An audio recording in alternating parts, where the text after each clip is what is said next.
चलिए हाय, good morning. इस वाले शॉर्ट्स में डिस्कस करते हैं कि सर ये एजिंग स्टेटमेंट क्या है और ये कैसे यूज़फुल है फाइनेंशियल रिपोर्टिंग के केस में भी और ऑडिट के केस में भी। सबसे पहला, एजिंग रिपोर्ट या एजिंग स्टेटमेंट का मतलब होता है जब आप डेटर और क्रेडिटर का कैटेगराइजेशन करते हो on the basis of dates.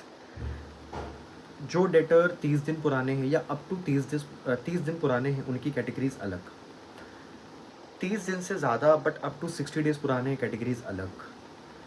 आप समझ सकते हो मैं क्या बोलना चाह रहा हूँ। ऐसे अकाउंट्स पेबल में भी होता है। अब क्वेश्चन ये आता है सर हेल्प क्या होगी इसकी, स्पेशली फाइनेंशियल रिपोर्टिंग में। तो ऑब्वियसली अगर आप एक अकाउंटेंट हो या पार्ट ऑफ मैनेजमेंट हो, ऑब्वियसली आप कैटेगरीज को देख के कि यार ये डेटर 90 दिन पुराना है, ये डेटर 30 दिन पुराना है, ये डेटर अभी फ्रेश है, 2 दिन पुराना है।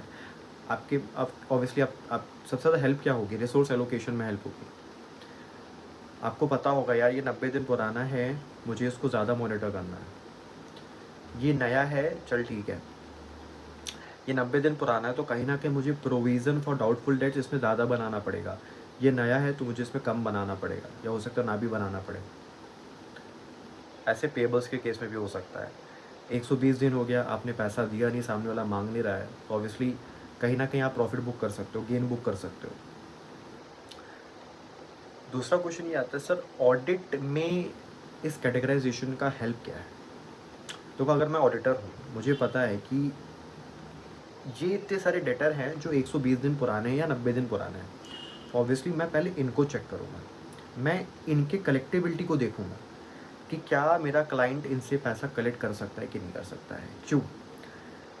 90 दिन पुराने डेटर है और कलेक्टिबिलिटी ना के बराबर है या बहुत कम चांसेस है कि वो डेटर्स पे करेंगे, तो ऑब्वियसली मेरे क्लाइंट की गोइंग कंसर्न पे डाउट आ जाएगा। क्योंकि अगर इतना सारा पैसा अगर मर गया तो क्लाइंट के गोइंग कंसर्न पे डाउट आ जाएगा। तो एज एन ऑडिटर अगर कैटेगरीज है, एजिंग स्टेटमेंट है, तो सबसे पहला हेल्प ये होता है कि मुझे कलेक्टिबिलिटी डिसाइड करने में हेल्प होती है। दूसरा, ऑब्वियसली जितना नया डेटर होगा रिस्क कम होगा तो उसमें चेकिंग कम करेंगे, जितना पुराना डेटर होगा रिस्क ज़्यादा होगा, चेकिंग ज़्यादा करेंगे।